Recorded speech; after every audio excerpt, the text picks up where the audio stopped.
वाह ओना, ये आपने क्या उठाया हुआ है हाथ में? इसका क्या नाम है?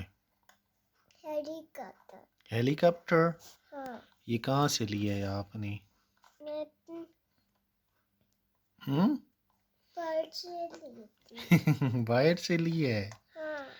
और ये क्या उड़ता भी है? हाँ, उल्टा भी है।